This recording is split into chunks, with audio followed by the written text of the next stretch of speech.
Listo, doctor, puede empezar.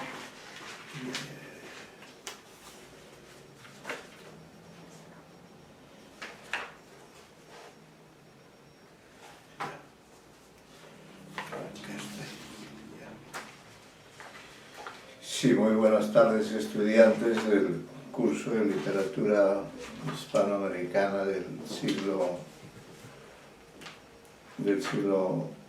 XIX. En la clase anterior le dedicamos un espacio importante a la figura epónima, la figura más destacada, o una de las más destacadas del siglo XIX, y cuya vigencia se ha mantenido en este siglo XXI, ¿no?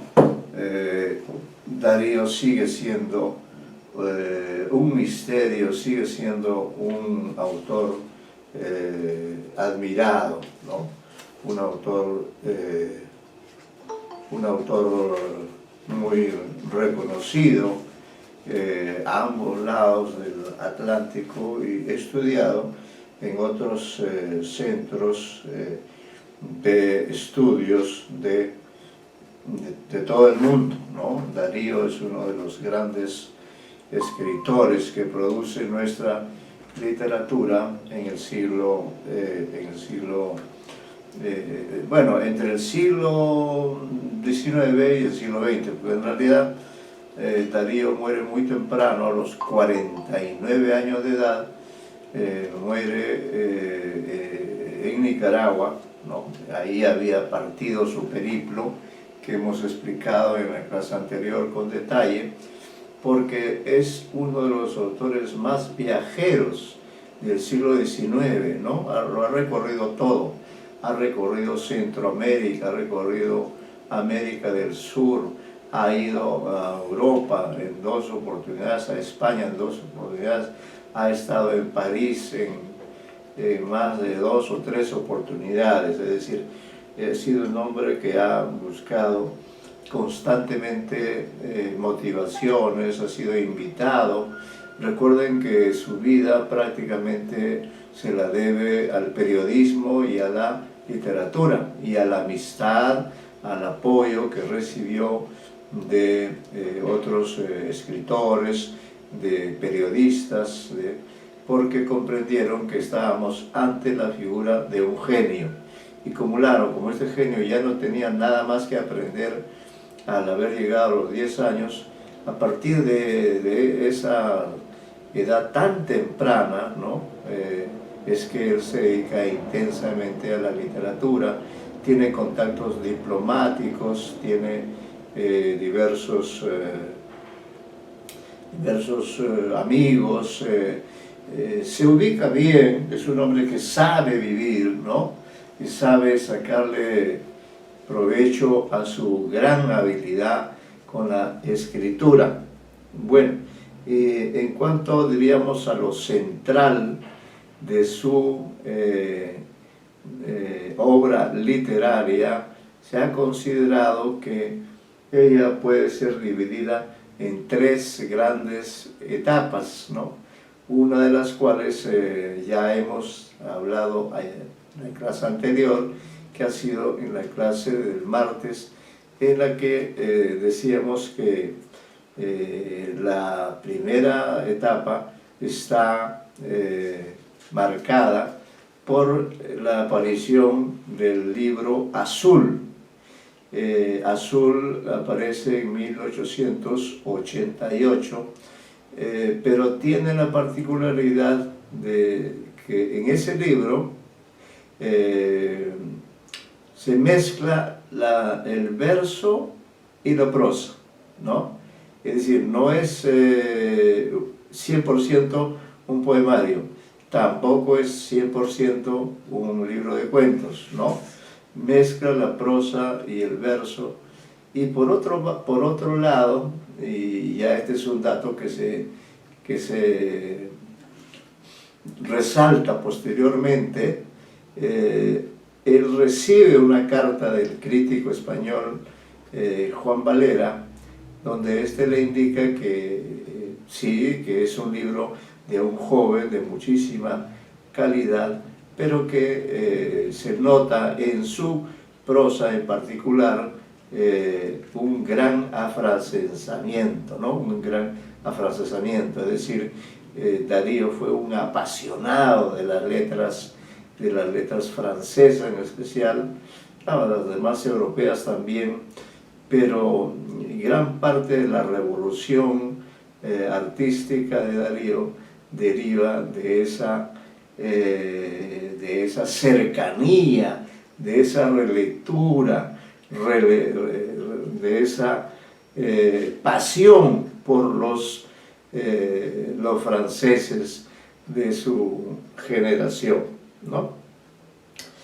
Luego, ya hemos dicho, creo que sí, hemos dicho ya que la segunda etapa de Darío corresponde a su libro, ¿no? A su libro publicado en 1896, ¿no? 96. El mismo año en que se publicó este libro que les mostré ayer, que se llama Los Raros, ¿no? Este libro también se lo mostré ayer en la editorial Cátedra, Los Raros. Es una colección sobre autores que él conoció, sobre personajes. También les recomiendo la lectura de Los Raros, ¿no? Pero prosas profanas y otros poemas, así se llama el libro, apareció en Buenos Aires en 1896 y marca la segunda etapa de su evolución poética. La primera había sido Azul, y es el libro donde se cristalizó de manera maravillosa el modernismo. Lo integran famosos poemas, Era un aire suave, Divagación, Blasón, Coloquio de los centauros, El cisne, Sinfonía en gris mayor, etc. Poemas trabajados como joyas y en los que predomina la nota sensual y de amor galante y versallesco. José Enrique Rodó escribió a propósito de este libro y de cada una de sus composiciones un largo y magistral estudio que figuró como prólogo en las ediciones posteriores. Del mismo año, también en Los Raros, ¿no? Los Raros, obra en la que reunió semblanzas de sus poetas preferidos, Rimbaud, Verlaine, Poe, Baudelaire, y que como prosas profanas fueron los que hicieron triunfar el modernismo en América y luego en España. Diríamos que también escribió Castelar, 1899, España contemporánea, 1901, Peregrinación en 1901, La caravana pasa, 1903, son al menos libros de crónicas en los que reunió sus correspondencias a la nación de Buenos Aires, ¿no? En realidad escribió muchísimo más, incluso escribió historia de mis libros escrita por mí mismo, ¿no? Porque como había habido tantas ediciones, había habido tantas versiones de los libros que él publicó, y porque todo lo que él escribía inmediatamente merecía el elogio de la publicación, sin embargo, él se vio obligado a escribir él mismo la historia, su historia personal y también su historia como gran escritor, ¿no?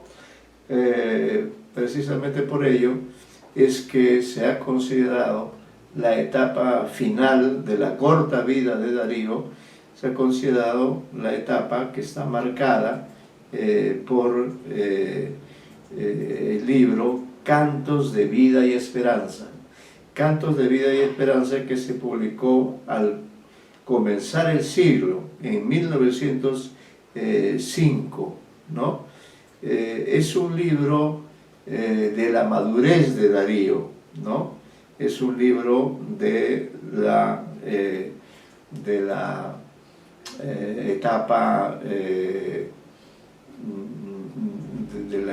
reflexiva, de la etapa en la que, siendo él un hombre joven todavía en ese momento, sin embargo se da cuenta que su adhesión debe estar centrada en su continente, en Hispanoamérica, ¿no? Y que, por cierto, no debe dejar de lado lo cosmopolita, que también es lo suyo, ¿no? Pero diríamos que es, en todo caso, un escritor de gran trascendencia para nuestras letras, ¿no? Cantos de vida y esperanza, Cantos de vida y esperanza, vamos a ubicarlo aquí para poder, Cantos de vida y esperanza, un ratito por favor, es el libro central en Darío, ¿no? Cantos de vida y esperanza, acá está, la página 85, ¿no? ¿Dónde está?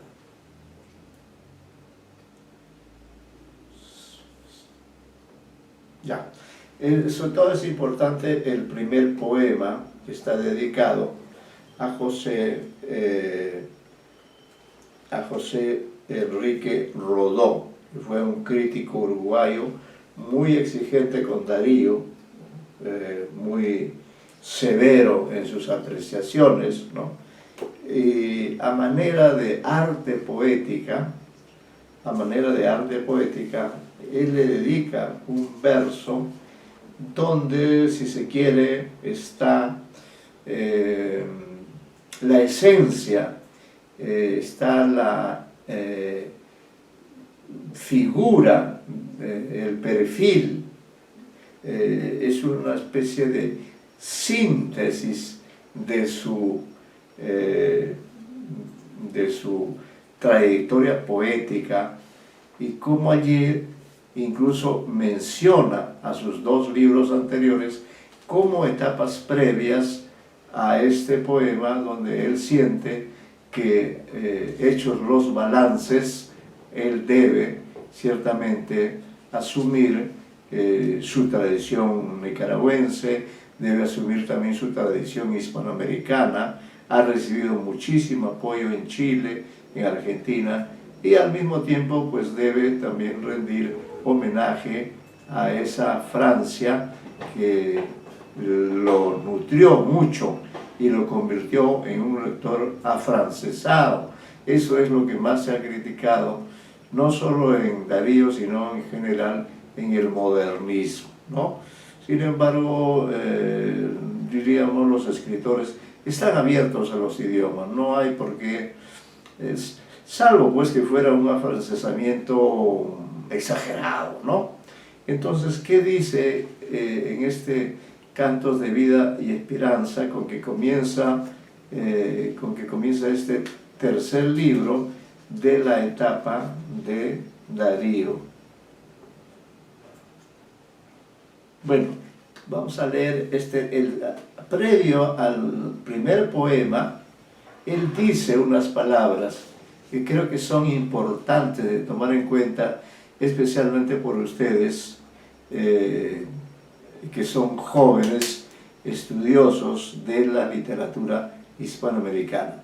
En el prefacio de este libro dice lo siguiente: podría repetir aquí, esta es una prosa, podría repetir aquí más de un concepto de las palabras liminares de Prosas Profanas, su libro anterior. Mi respeto por la aristocracia del pensamiento, por la nobleza del arte, siempre es el mismo.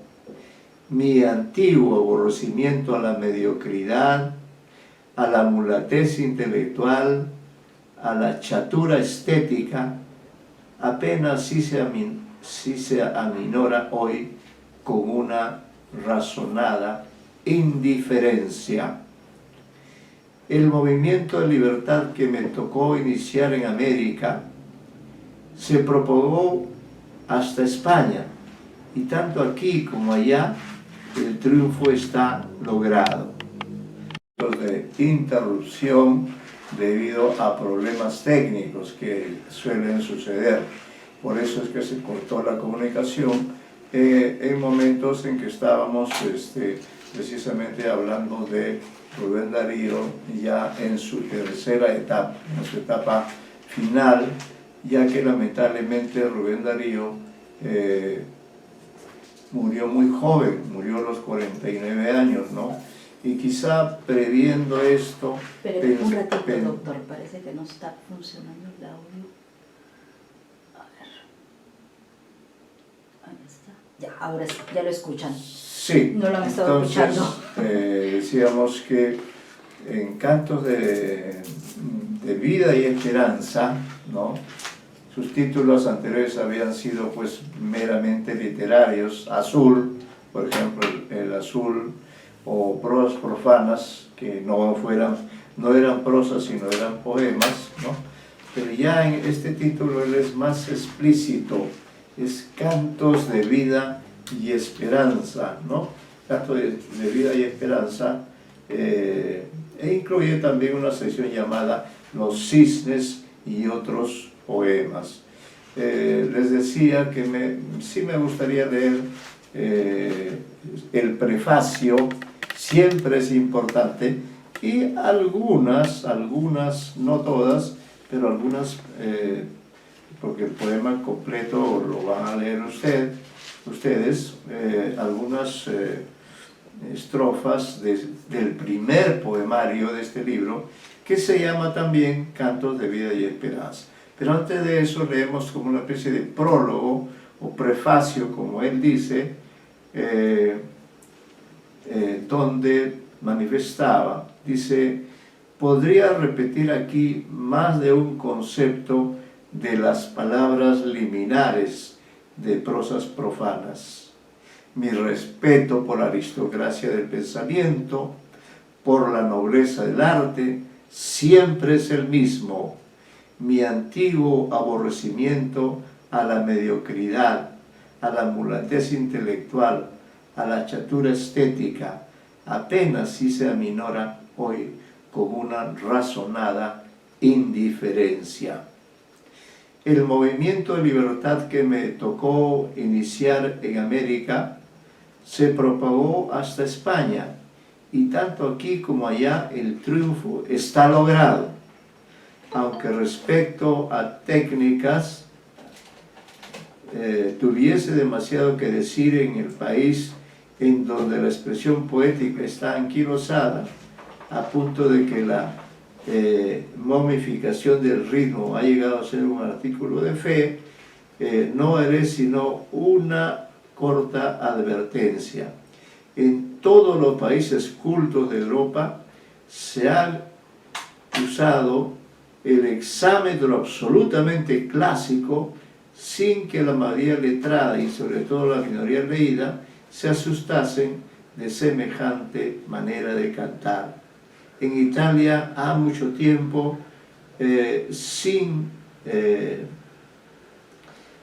citar antiguos, Carducci ha autorizado los exámetros en inglés. No me atrevería a indicar, por respeto a la cultura de mis lectores, que la Evangelina de Longcloth está en los mismos versos en que Horacio dijo sus mejores pensares. En cuanto al verso libre, moderno, no es verdaderamente singular que en esta tierra de quevedos y góngoras, los únicos innovadores del instrumento lírico, los únicos libertadores del ritmo, hayan sido los poetas del Madrid cómico y los libretistas del género chico. Hago esta advertencia porque la forma es lo que primeramente toca a las muchedumbres. Y yo no soy un poeta para las muchedumbres, pero sé que indefectiblemente tengo que ir a ella, ¿no? Esa frase es cierta. Y él dice acá, yo no soy un poema para las muchedumbres, pero sé que indefectiblemente tengo que ir a ellas. Cuando dije que mi poesía era mía en mí, sostuve la primera condición de mi existir, sin pretensión ninguna de causar sectarismo en mente o voluntad ajena y en un intenso amor a lo absoluto de la belleza. Al seguir la vida que Dios me ha concedido tener, he buscado expresarme lo más noble y altamente en mi comprensión. Voy diciendo mi verso con una modestia tan orgullosa que solamente las espigas comprenden. Y cultivo, entre otras flores, una rosa rosada, concreción de alba, capullo de porvenir, entre el bullicio de la literatura. Si en estos cantos hay política, es porque aparece universal. Y si encontráis versos a un presidente, es porque son un clamor continental. Mañana podremos ser yanquis, y es lo más probable, ¿no? Y en eso acertado. Son muy seguidores de los yanquis. De todas maneras, mi prosa queda escrita sobre las alas de los inmaculados cisnes tan ilustres como Júpiter, ¿no? Entonces esa es su visión de las cosas. Efectivamente, en sus poemas anteriores no había aparecido ningún tema político, ningún personaje, pero aquí sí, como lo vamos a ver, ¿no? Entonces quisiera leer algunas estrofas de este primer poema, que se llama también de Cantos de Vida y Esperanza, que resume un poco su biografía personal, ¿no? Resume un poco su biografía personal, y no está de más, sí, que lo leamos completo para que ustedes se hagan una idea, asimilen sobre todo, porque es a través de la lectura que uno asimila lo que lee, ¿no? Y va asimilando o temas, o motivos, o modos de decir. Y este poema es extraordinario, ¿no? Por la forma como él poéticamente se ha definido, ¿no? Incluyendo dentro de esa visión poética hechos de su propia vida. Bien, el poema está dedicado a Juan Enrique Rodó, y dice lo siguiente.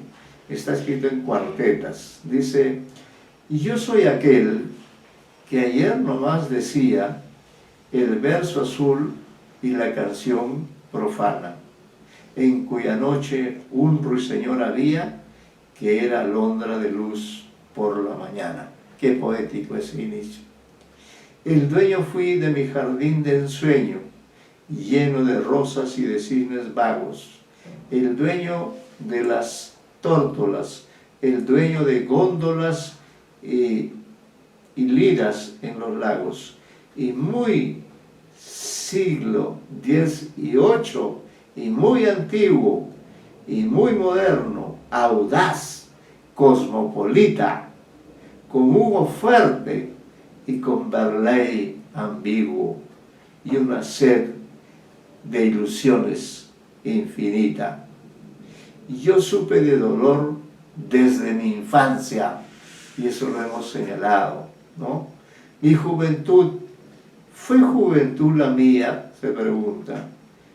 Sus rosas aún me dejan su fragancia, una fragancia de melancolía. Potro sin freno se lanzó mi instinto, mi juventud montó potro sin freno, iba embriagada y con puñal al cinto, y si no cayó fue porque Dios es bueno. En mi jardín se vio una estatua bella, se juzgó mármol y era carne viva. Un alma joven habitaba en ella, sentimental, sensible, sensitiva, exacto, ¿no? Siempre el dato así de lo sensual, ¿no? Dice, en mi jardín se vio una estatua bella, se juzgó mármol y era carne viva. Un alma joven habitaba en ella, sentimental, sensible, sensitiva y tímida ante el mundo, de manera que encerrada en silencio no salía, sino cuando en la dulce primavera era la hora de la melodía, hora de ocaso y de discreto beso, hora crepuscular y de retiro, hora de madrigal y de embeleso, de te adoro, de ay y de suspiro. Y entonces era en la dulzaina un juego de misteriosas gamas cristalinas, un renovado de notas del Pan griego, del dios Pan, ¿no? Y un desgranar de músicas latinas, con aire tal y con ardor tan vivo, que a la estatua nacían de repente en el muslo viril patas de chivo y 2 cuernos de sátiro en la fuente. Como la Galatea gongorina, me encantó la marquesa berleniana, y así juntaba a la pasión divina una sensual hiperestesia humana. Toda ansia, todo ardor, sensación pura y vigor natural, y sin falsía, y sin comedia, y sin literatura. Si hay un alma sincera, esa es la mía. La Torre de Marfil tentó mi anhelo. Quise encerrarme dentro de mí mismo y tuve hambre de espacio y sed de cielo desde las sombras de mi propio abismo. Como la esponja que la sal satura en el juego del mar, fue el dulce y tierno corazón mío henchido de amargura por el mundo, la carne y el infierno. Mas por gracia de Dios en mi conciencia, el bien supo elegir la mejor parte. Y si hubo áspera hiel en mi existencia, melificó toda acritud el arte. Mi intelecto liberé de pensar bajo, bañó el agua castalia el alma mía, peregrinó mi corazón y trajo de la sagrada selva de armonía, oh la selva sagrada, oh la profunda emanación del corazón divino de la sagrada selva, oh la fecunda fuente cuya virtud vence al destino. Bosque ideal que lo real complica, allí el cuerpo arde y vive, y psiquis vuela, mientras abajo el sátiro fornica, ebria de azul, deslíe Filomela. Perla de ensueño y música amorosa, en la cúpula en flor del laurel verde, ipsila, sutil liba en la rosa, y la boca del fauno el pezón muerde. Allí va el dios en celo tras la hembra, y la caña de pan se alza del lodo. La eterna vida de sus semillas siembra, y brota la armonía del gran todo. El alma que entra allí debe ir desnuda, temblando de deseo y fiebre santa. Sobre cardo el heridor y espina aguda, así sueña, así vibra y así canta. Y acá terminamos ya en esta página. Dice, vida, luz y verdad, tal triple llama, produce la interior llama infinita. El arte puro, como Cristo exclama, ego sum lux et veritas y vida. Yo soy la luz, yo soy la verdad, yo soy la vida. Y la vida es misterio, la luz ciega y la verdad inaccesible asombra. la justa perfección jamás se entrega y el secreto ideal duerme en la sombra. Por eso ser sincero es ser potente. De desnuda que está, brilla la estrella. De desnuda que está, brilla la estrella. El agua, dice el alma de la fuente en la voz de cristal que fluye de ella. Tal fue mi intento, hacer del alma pura mía una estrella, una fuente sonora, con el correr de la literatura y loco de crepúsculo y de aurora. Del crepúsculo azul que da la pauta que los celestes éxtasis inspira, bruma y tono menor, toda la flauta, y aurora hija del sol, toda la lira. Paseó una piedra que lanzó una onda, pasó una flecha que aguzó un violento. La piedra de la onda fue a la onda, y la flecha del odio fuese al viento. La virtud está en ser tranquilo y fuerte. En la última estrofa, la virtud está en ser tranquilo y fuerte. Con el fuego interior todo se abraza. Se triunfa del rencor y de la muerte, y hacia la caravana pasa, ¿no? Entonces, como vemos, ya es un libro con un nuevo lenguaje. Ya el poeta no canta al amor galante y frívolo, sino que en su canto verdaderamente maravilloso vibra el dolor y la esperanza del hombre. Lo primero que lo segundo. Y su fe en los destinos de América y de la humanidad. Hay aquí amplitud de cielo, de tierra y de mar que faltaba en sus anteriores cantos.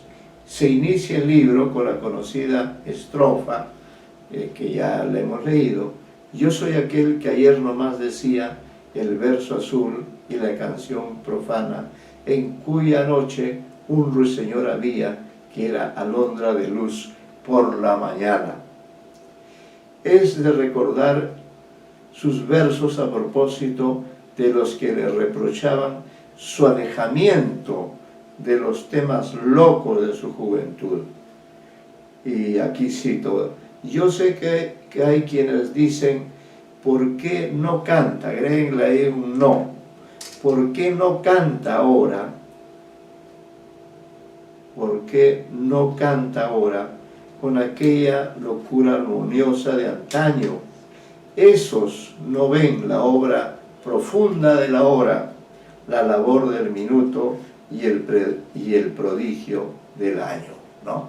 Si la gente juzga apresuradamente a alguien, pero no sabe que todos los seres humanos estamos sometidos al eje temporal, y ese eje temporal es fluido, móvil, y nos va descubriendo ciertas verdades, así como nos va también haciendo olvidar otras verdades, ¿no?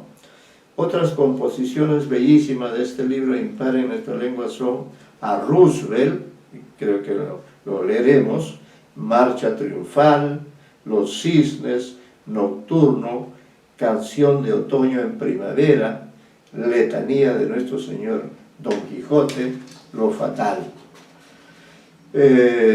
Canto Errante, 1907, Poemas de Otoño y otros poemas, Madrid, 1910, continuó la línea poética de cantos de vida y esperanza, y en ellos abundan notas de fina y melancólica poesía. Está en la página 15 de la antología.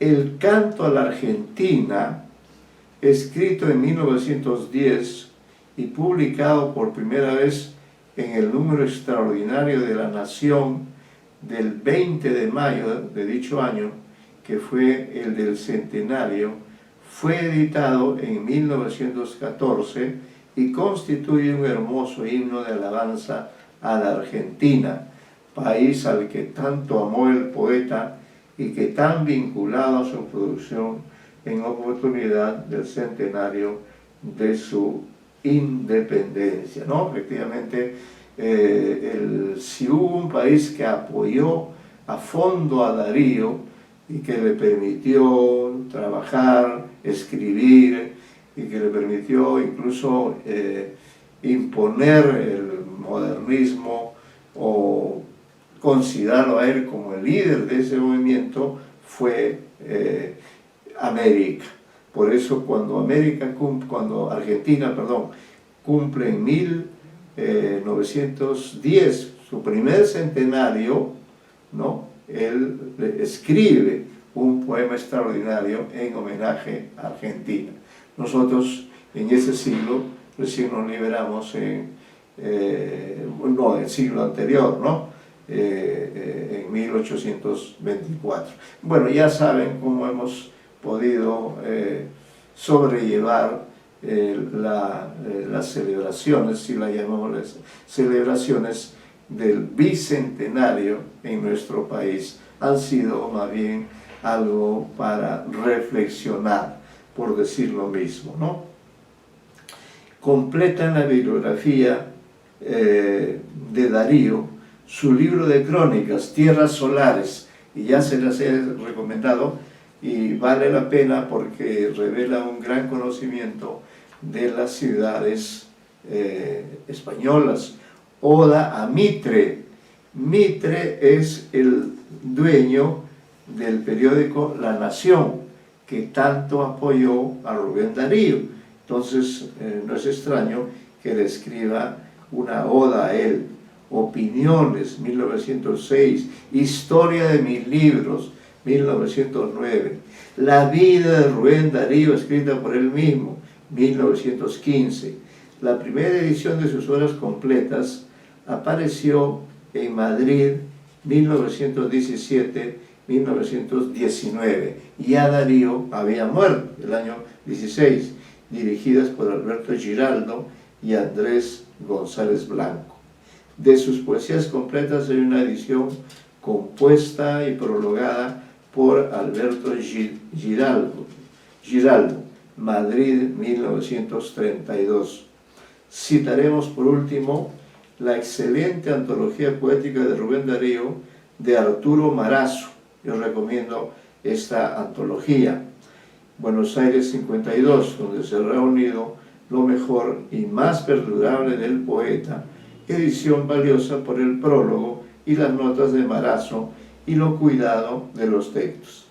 En el 2016, es decir, hace 5 años, año del primer centenario de la muerte del poeta, la Asociación de Academias de la Lengua Española, ASALE, y la Real Academia Española publicaron en conjunto un libro de homenaje cuyo título es Rubén Darío, del símbolo a la realidad, que es este volumen que tuvimos la suerte de recibirlo, y realmente es un volumen valiosísimo donde se han juntado una serie de estudios críticos sobre Darío, más los textos completos de prosas profanas y cantos de vida y esperanza.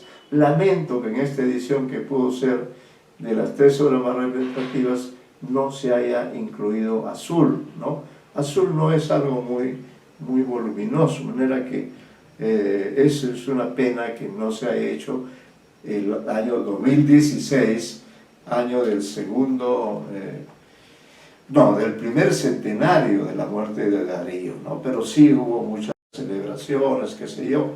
En fin, yo lamento no haber podido comprar en aquella oportunidad más libros sobre esta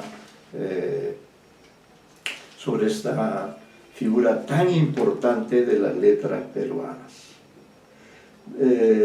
Valoración. En cuanto a la naturaleza de su canto, cómo ve su canto, el mismo Darío se define así: y muy siglo XVIII y muy antiguo, y muy moderno, audaz, cosmopolita, con humo fuerte y con verley ambiguo, y una sed de ilusiones infinitas, ¿no? Es decir, es un autor que se considera al mismo tiempo clásico y moderno, ¿no? Audaz, cosmopolita, y que a ello hay que incluir su conocimiento de la literatura griega antigua, esa gran pasión por la mitología, por todo lo que fuera Grecia, está en Darío. Dice también, como parte de esto, ya lo hemos leído, yo no soy un poeta para muchedumbres, dijo también alguna vez, y agregó, pero sé que indefectiblemente tengo que ir a ellas. Efectivamente, hay poetas que, diríamos, no son para las minorías, son poetas a veces muy difíciles, ¿no? Ya encontrarán su lector adecuado. A propósito de la creación artística de Darío, el poeta y erudito argentino, página 16, Arturo Marazo publicó una obra de extraordinario valor documental titulado Rubén Darío y su creación poética. En este libro, luego de afirmarse que el misterio poético en Rubén Darío, la emoción lírica, la música y el esmalte de su verso, la perspectiva cambiante de su paisaje interior, la resonancia de su universo espiritual, cuando encierra en su poesía un encantamiento indefinible, escapa en parte al análisis. Miren lo que declara este crítico, ¿no? Es decir, que se puede analizar una serie de aspectos en Darío, pero hay otros que el mejor crítico no los puede analizar. Se señalan las influencias de Anacreonte, de la literatura griega, Víctor Hugo, Catull Méndez. Catull Méndez en realidad se considera como su maestro en la prosa, que él escribió en azul, Dante, Gabriel Rossetti, Verlaine, y de pintores como Botticelli, Boucher, Gustave Doré, Watteau y otros en composiciones cuyos posibles orígenes se estudian con gran penetración. La poesía de Rubén Darío, genial hasta sus caídas, como ha dicho Federico Donís, es algo nuevo y original en la lírica española y constituye un momento de trascendental importancia dentro de la misma, semejante al que señaló en el siglo XVI la influencia italiana en Boscán y Garcilaso, como entonces fue también una influencia extranjera, esta vez de los poetas franceses de fin de siglo, lo que determinó el cambio y las innovaciones de fondo y de forma de la nueva poesía. Y como entonces fue también el genio de un poeta extraordinario el que impuso con la pura belleza de sus creaciones el triunfo definitivo de la nueva estética. Es decir, las literaturas se influyen entre sí, ¿no? Italia influyó en la época de Boscán y de Garcilaso, ¿no? Siglo después, la literatura francesa influyó en la literatura española, ¿no? Son fenómenos que se van repitiendo. Bueno, en todo caso cabe decir que a través de su poesía inventó un nuevo mundo, un mundo ficticio, un mundo literario, ¿no? Un mundo de cisnes, un mundo de lugares hermosos, que eran producto de su imaginación, de su cosmopolitismo, ¿no? Se apropió también de la historia y de la geografía cercana y lejana, ¿no? Rondó también en los misterios del hombre y del universo. Nos hizo conocer ciudades, países, culturas, mitologías, es decir, fue y es un escritor, Darío, que nos enriquece. Y ustedes que están en plenos estudios literarios, no olviden nunca de volver siempre, sea para el verso, sea para la prosa, no olviden siempre, además muchos de ustedes van a viajar a España, en algún momento van a ir a España, y entonces es bueno que vayan con esa idea de que en Darío o en España, allí podrán encontrar muchos libros que hemos citado. Ya les he dicho que yo he tenido hasta el momento dificultades para poder adquirir un ejemplar de Azul, que me hubiera gustado verlo, mostrárselos a ustedes, ¿no? Yo tuve mi edición de Azul, pero con el transcurrir de los años, pues lamentablemente perdí ese ejemplar. Bueno, cuando murió Darío, sus jóvenes seguidores españoles recibieron esta noticia con un gran impacto, ¿no? Juan Ramón Jiménez, Antonio Machado y otros poetas más. Y entonces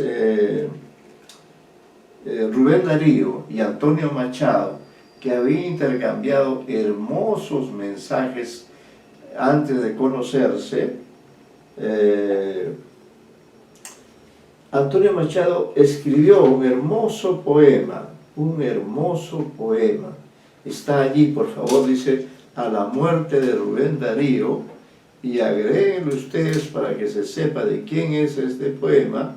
Este poema es de Antonio Machado, ¿no?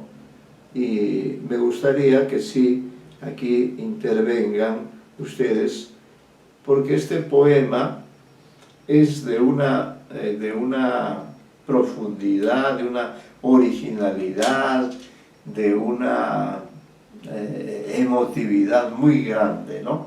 Escribe un poema, no es exactamente un soneto, pero miren ustedes el genio de Antonio Machado, el gran Antonio Machado, que se llama, acá decíamos justamente, César Vallejo reconoció la genialidad, leamos este genial texto de Antonio Machado, a la muerte de Rubén Darío. Si era toda en tu verso la armonía del mundo, ¿dónde fuiste, Darío, la armonía a buscar? Jardinero de Hesperia, ruiseñor de los mares, corazón asombrado de la música astral, te ha llevado Dionisos de su mano al infierno con las nuevas rosas triunfante, volverás. Te han herido buscando la soñada florida, la fuente de la eterna juventud, capitán, que en esta lengua madre la clara historia quede. Corazones de todas las Españas, llorad. Rubén Darío ha muerto en Castilla del Oro. Esta nueva nos vino atravesando el mar. Pongamos, españoles, en un severo mármol su nombre, flauta y lira. Su nombre, flauta y lira. Y una inspiración no más. Nadie esta lira taña si no es el mismo Apolo. Nadie esta flauta suene si no es el mismo Pan. Ahí está pues el hermoso homenaje, inmortal homenaje, ¿no? Porque Antonio Machado, por cierto, murió y él tiene un autorretrato muy bonito, pero aquí ha logrado Darío y digo Machado concentrar una semblanza, una imagen extraordinaria del impacto que causó. Sin embargo, ese impacto no impide que el poema esté escrito de una manera extraordinaria. No sé si quieren hacer un comentario acerca de este género, que también son los poemas en homenaje a la muerte de los escritores. Fíjese que son pocos textos, pocos versos, y que el autor es Antonio Machado, que se declaró como un admirador, como un seguidor de la corriente del modernismo que llevó a España Rubén Darío. ¿Sí? Algunas quizá quieran destacar, analizar, ¿no?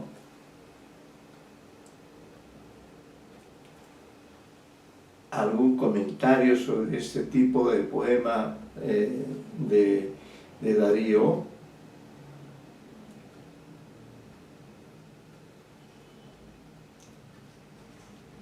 La poesía los ha dejado despalabrados. No hay nadie que quiera hacer un comentario sobre este poema de Darío, o de Machado, dedicado a Darío.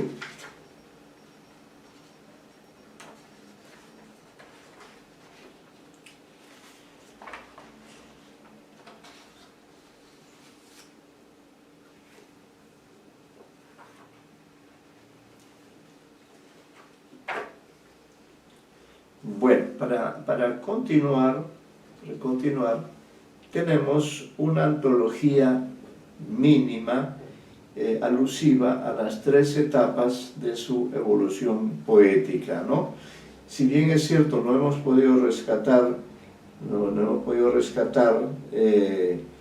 el ejemplar de azul, sí hemos podido agenciarnos de los relatos que se publicaron en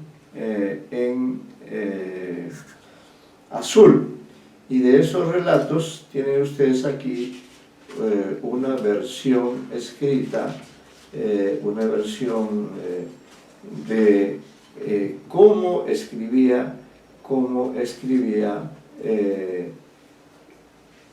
Darío.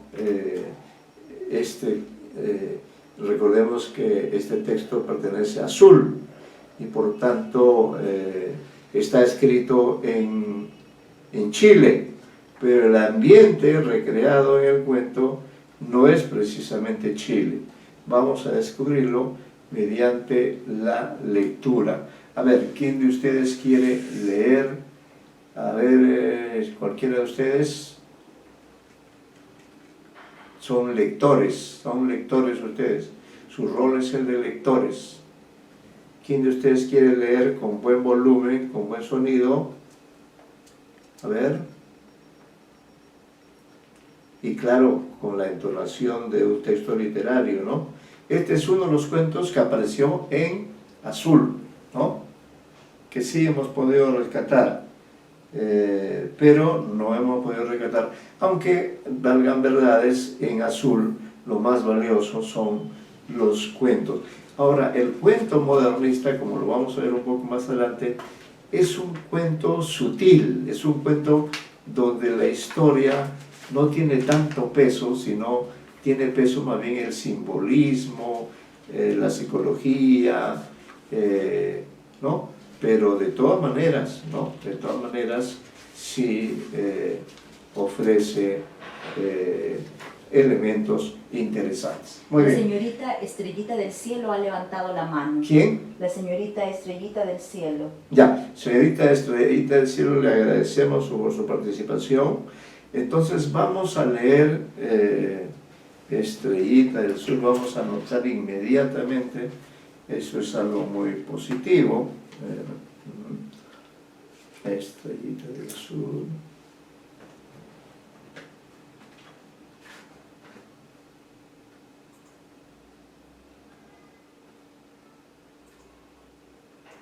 Ya, a ver, leemos, pero con cargo a que luego de la lectura ustedes puedan hacer algunos comentarios que también serán tomados en cuenta. Le escuchamos con buen volumen, por favor, El velo de la reina Mab.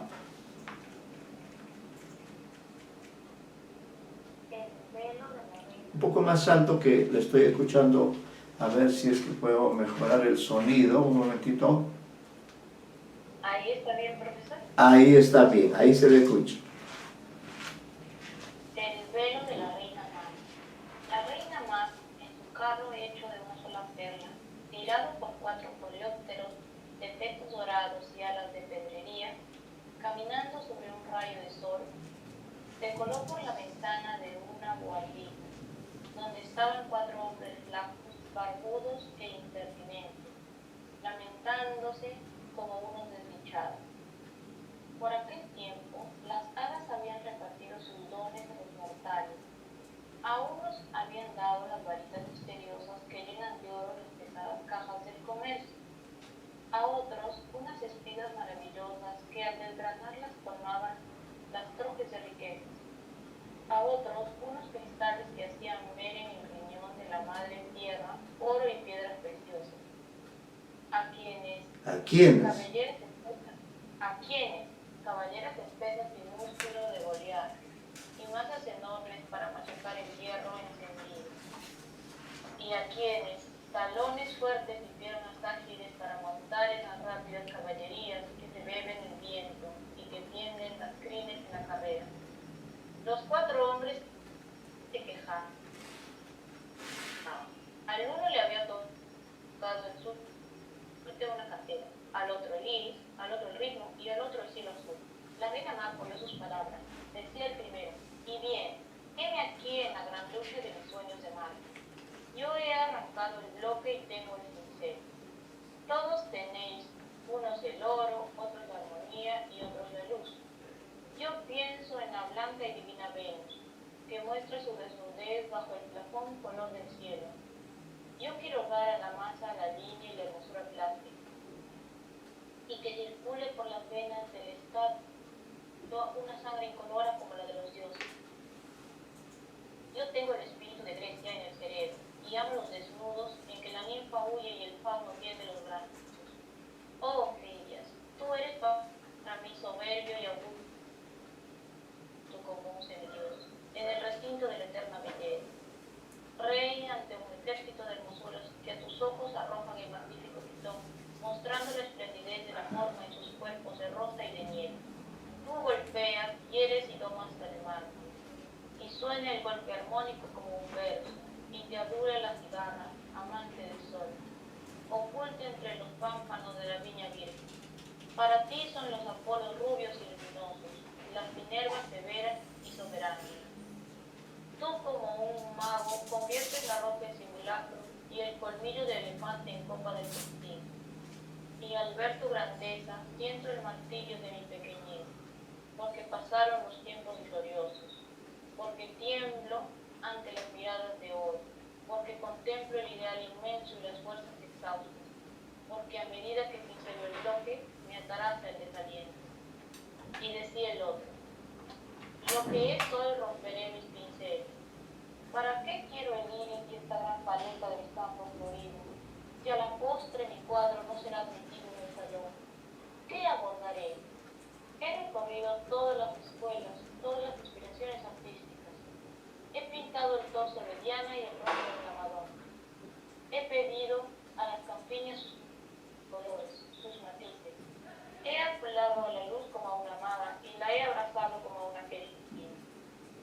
He sido adorador del desnudo, con sus magnificencias, con los tonos de las carnaciones y con las fugaces medias tintas. He trazado en mis lienzos los nimbos de los santos y las alas de los querubines. Ah, pero siempre el terrible desencanto, el porvenir, vender una Cleopatra en 2 pesetas para poder almorzar. Y yo, ¿qué podría en el estremecimiento de la inspiración trazar el gran cuadro que tengo aquí dentro? Y decía el otro: perdida mi alma en la gran ilusión de mi sinfonía, temo todas las decepciones.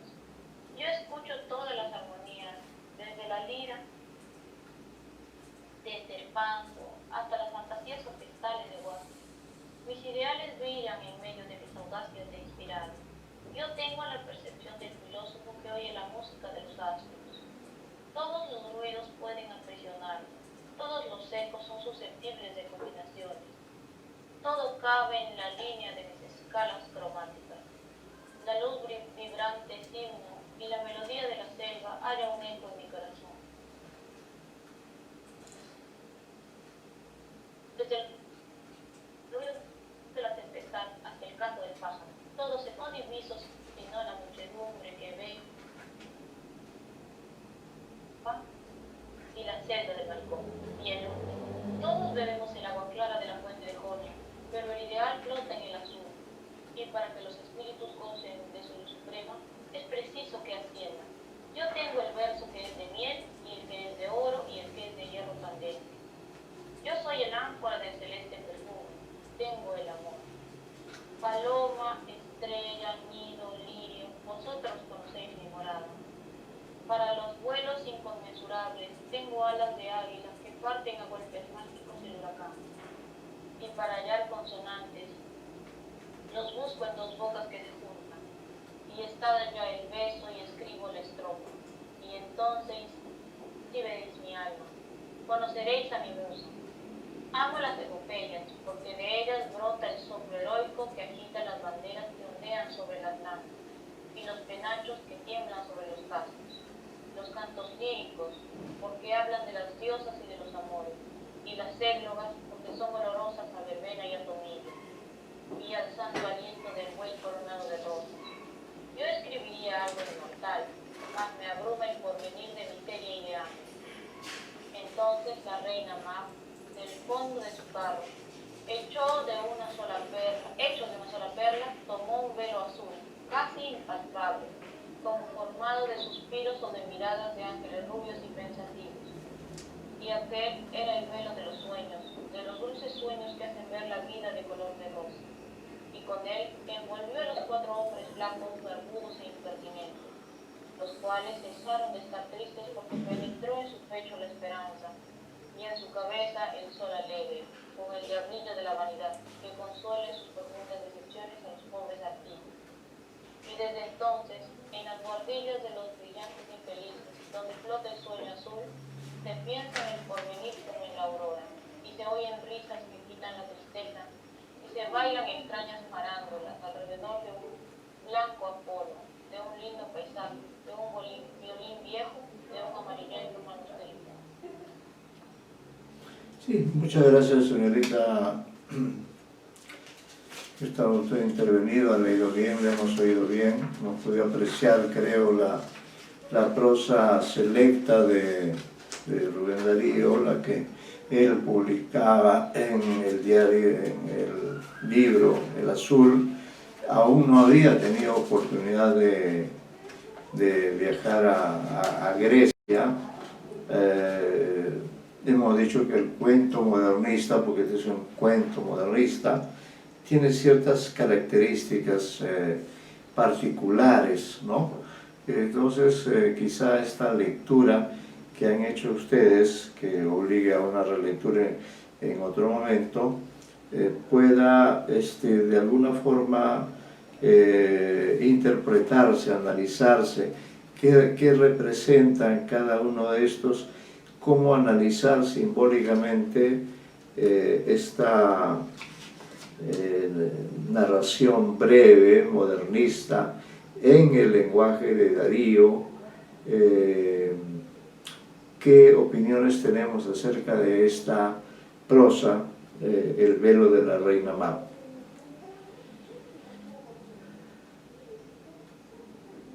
Con toda, por favor, tranquilidad, con toda buena voluntad, ¿no? Cómo leer este texto de Darío. Darío es poeta, pero también es autor de estos cuentos, y tiene muchos cuentos más, ¿no? Pero este es uno de los que él seleccionó para ser publicado en su libro Azul. Y es un cuento que ha merecido muchos comentarios.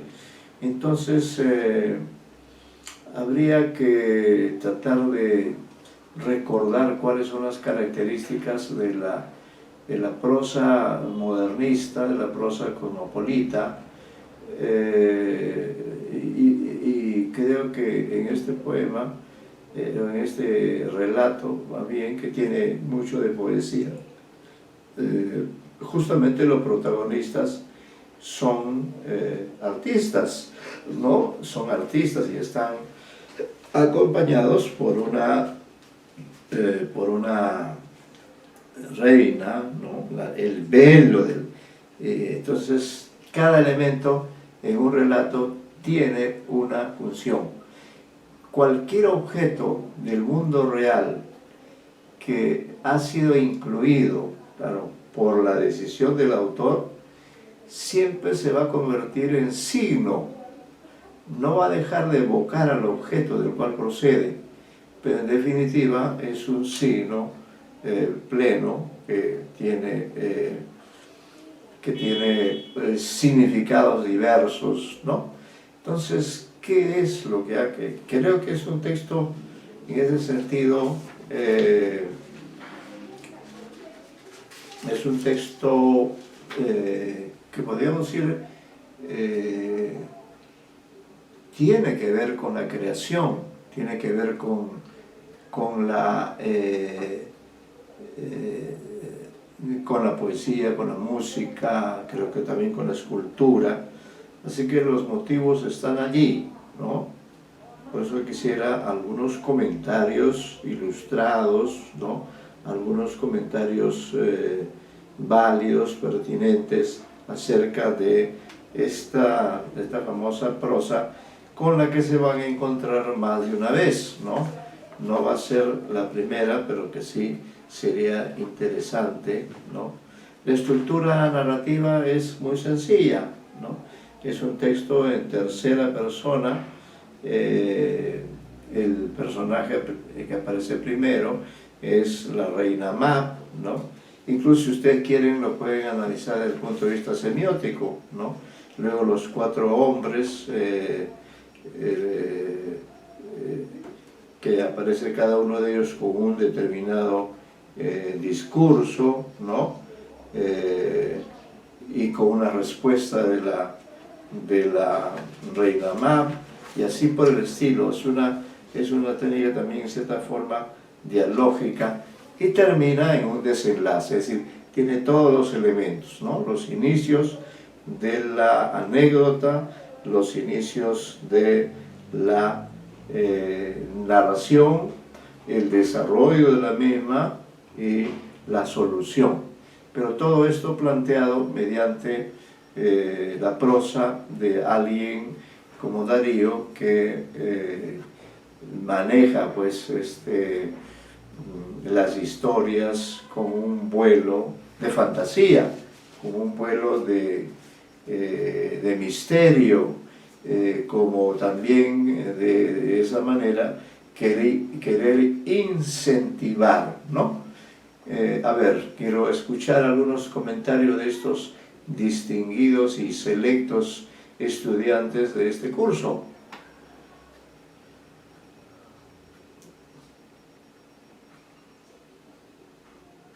A ver, ¿hay alguien que quiera opinar? El señor, me parece que el señor Medina Llanos. Medina, sí, efectivamente. La mano. Le agradecemos su participación de siempre.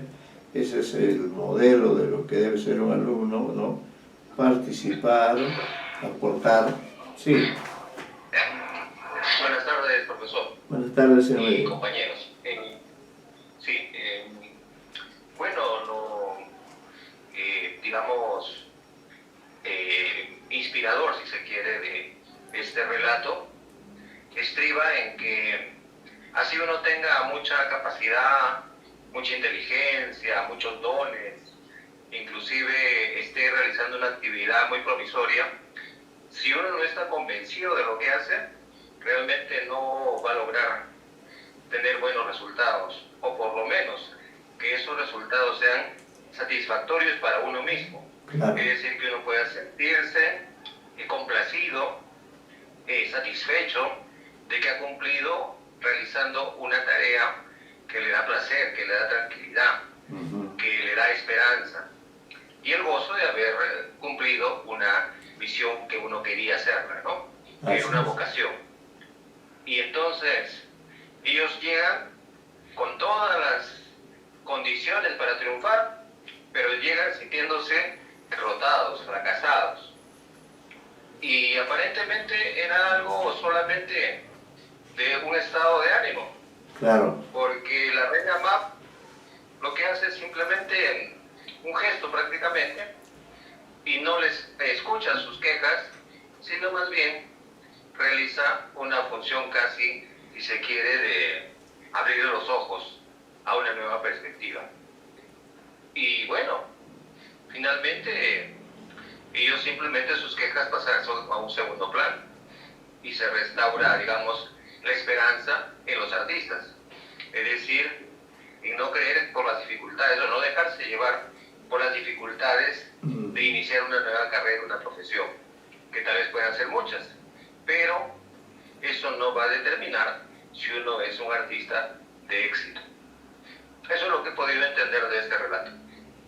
Sí, efectivamente es como dice el señor Medina, un relato que plantea una situación que es además la situación de muchos artistas que no se sienten motivados, no se sienten suficientemente capaces de hacer una obra a pesar de tener ciertas condiciones que harían posible su realización como escultor, como pintor, como poeta. Les falta el ánimo, les falta la chispa, que en este caso está representado por la reina Mab, que mediante sus palabras le trae la esperanza, y esa esperanza, como le digo, es como la chispa que enciende la hoguera y hace que estos potenciales, ¿no? Potenciales artistas que están inéditos puedan sentirse tocados por una fuerza espiritual.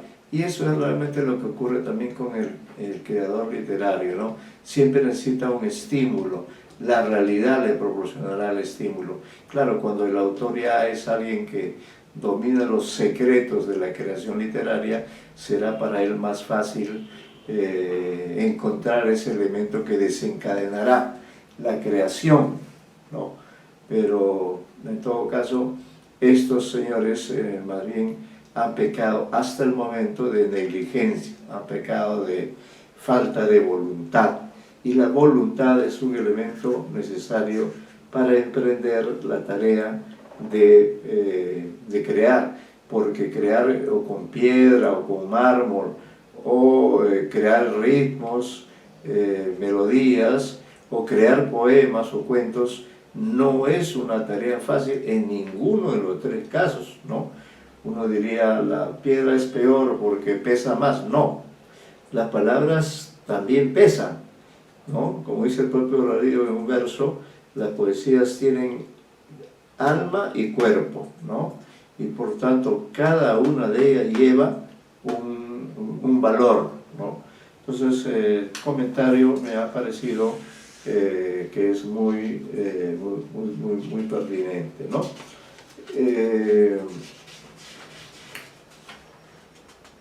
Vamos a leer de todas maneras dentro de nuestra antología, en la página 20, vamos a leer las palabras liminares de prosas profanas.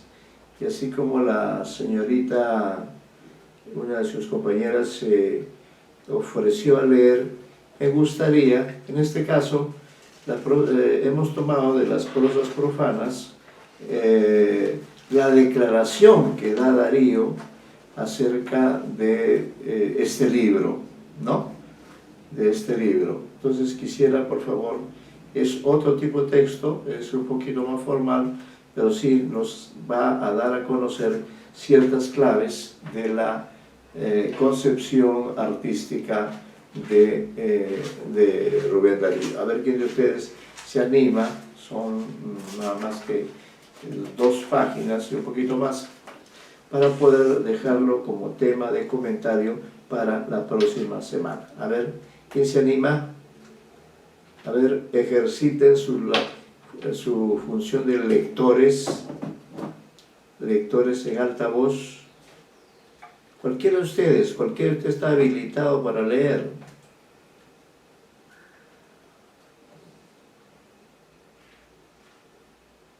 A ver, cualquiera. ¿Qué dice Rubén Darío como palabras preliminares o liminares cuando publica prosas profanas?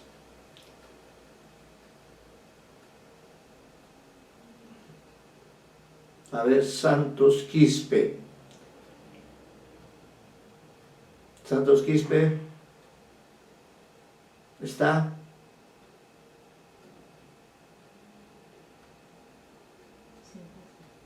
Santos Quispe, ¿está o Sí, no está está? conectado, pero Ya, a ver, ¿estás bien su sonido? no se le escucha. Parece que no se le escucha. Tiene No me problemas. escucha o no me quiere escuchar. Ortega. ¿Se le escucha? Sí, a ver, Ortega, señor Ortega, en la antología, en la página 20, tenemos unas palabras, unas declaraciones de Rubén Darío que de todas maneras creo que nos sirven y nos dan algunas ideas más acerca de quién fue, quién es Rubén Darío. Eso es lo que le pido que lea, palabras liminares, ¿no? A ver, ¿de qué trata esas palabras liminares? Palabras liminares. Después de azul, después de los raros, voces insinuantes, buena y mala intención, entusiasmo sonoro y envidia subterránea. Todo bella cosecha. Solicitaron lo que, en conciencia, no he creído fructuoso ni oportuno. Un manifiesto. Ni fructuoso ni oportuno. A. Por la falta absoluta de elevación mental de la mayoría pensante de nuestro continente, en la cual impera el universal personaje clasificado por Remy de Gourmont, con el nombre de celui qui... El que no sabe nada, así debe traducirlo. Celui qui ne comprend pas, tradúcalo como el que no sabe nada. Bueno, con el nombre de el que no sabe nada. El que no sabe nada es, entre nosotros, profesor, académico, correspondiente de la Real Academia Española, periodista, abogado, poeta, rastacuero. Porque la obra colectiva de los Nuevos de América es aún vana, estando muchos de los mejores talentos en el limbo de un completo desconocimiento del mismo arte que se consagra. C. Porque proclamando, como proclamo, una estética gráfica, la imposición de un modelo o de un código implicaría una contradicción. Yo no tengo una literatura mía, como la ha manifestado una magistral autoridad, para marcar el rumbo de los demás. Mi literatura es mía en mí. Quien siga servilmente mis huellas perderá su tesoro personal y, paje o esclavo, no podrá ocultar sello o librea. Wagner a Austria Holmes, su discípula, dijo un día: lo primero, no imitar a nadie y, sobre todo a mí, gran decir. Ya he dicho en la misma rosa de mi juventud mis antífonas, mis secuencias, mis profanas prosas. Tiempo y menos fatigas de alma y corazón me han hecho falta para, como buen monje artífice, hacer mis mayúsculas dignas de cada palabra del breviario. A través de los fuegos divinos de las vidrieras historiadas, me río del viento que sopla afuera, del mal que pasa. Tocan campanas de oro, campanas de plata. Tocan todos los días llamándome a la fiesta en que brillan los ojos de fuego. Y las rosas de las bocas sangran deliciosas únicas. Mi órgano es un viejo clavicor de Pompadour, al son del cual danzaron sus gaviotas, alegres abuelos, y el perfume de tu pecho es mi perfume, eterno incenciario de carne, varona, inmortal, flor de mi costilla. Hombre soy. ¿Hay en mi sangre alguna gota de sangre de África o de indio chichorotega o nogradano? Pudiera ser, a despecho de mis manos de marqués, mas he aquí que veréis en mis versos princesas, reyes, cosas imperiales, visiones de países lejanos o imposibles. ¿Qué queréis? Yo detesto la vida y el tiempo en el que me tocó nacer, y a un presidente de república no podré saludarle en el idioma en el que te cantaría oh halal gabal, de cuya corte oro, seda, mármol me acuerdo en sueños. Si hay poesía en nuestra América, ella está en las cosas viejas, en Palenque y Utratán, en el indio legendario y en el inca sensual y fino, y en el gran Moctezuma de la silla de oro. Lo demás es tuyo, demócrata Walt Whitman. Buenos Aires, Cosmópolis. Y mañana, el abuelo español de barba blanca me señala una serie de retratos ilustres.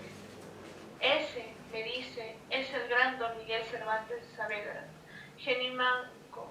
Este es Lope de Vega, este Garcilaso, este Quintana. Yo le pregunto por el noble Gracián, por Teresa la Santa, por el bravo Góngora, y el más fuerte de todos, don Francisco de Quevedo y Villegas. Después exclamo, Shakespeare, Dante, Hugo, en mi interior, Verlaine. Luego, al despedirme, abuelo, preciso es decíroslo, mi esposa es de mi tierra, mi querida de París, y la cuestión métrica y el ritmo, como cada palabra tiene un alma, hay en cada verso, además de la armonía verbal, una melodía ideal. La música es solo la idea, muchas veces. Bien, como se ve, es una prosa sencilla, accesible, pero llena de verdades, de comentarios. Es también como un arte poética en prosa, ¿no? Él aquí nos dice, en las palabras liminales, que no le hubiera gustado hacer el manifiesto por una serie de razones que usted ha leído, ¿no? Pero en todo caso sí se ha visto pues en la necesidad de puntualizar, porque como fue un personaje muy polémico y cuyas declaraciones causaban grandes impactos, entonces él dice que ha realizado ya sus obras, que sus obras tienen tales y cuales características. Se plantea también el tema de la identidad, ¿no? En la página 21 dice: ¿hay en mi sangre alguna gota de sangre de África o de indio, chorotega o nograndano? Porque él no es de origen español, ¿no? No, él es un mestizo. Pudiera ser a despecho de mis manos de marqués, mas he aquí que veréis en mis versos princesas, reyes, cosas imperiales, visiones de países lejanos o imposibles. ¿Qué queréis? Yo detesto la vida y el tiempo en que me tocó nacer. Pocas personas dicen eso, ¿no? Pero, en fin, ahí está la frase, ¿no? Yo detesto la vida y el tiempo en que me tocó nacer. Y entonces esa es otra frase que también hay que tomar en cuenta. También sus comentarios sobre los diferentes autores de la literatura española, los cuales él ha frecuentado, y el más fuerte de todo dice don Francisco Quevedo y Villegas. Después exclamó Shakespeare, Dante, Hugo, en mi interior Verlaine. Y luego lo que yo decía, ¿no? Que él dice ahí, y la cuestión métrica y el ritmo, y ahí dice esa verdad, ¿no? Como cada palabra tiene un alma, hay en cada verso, además de la armonía verbal, una melodía ideal.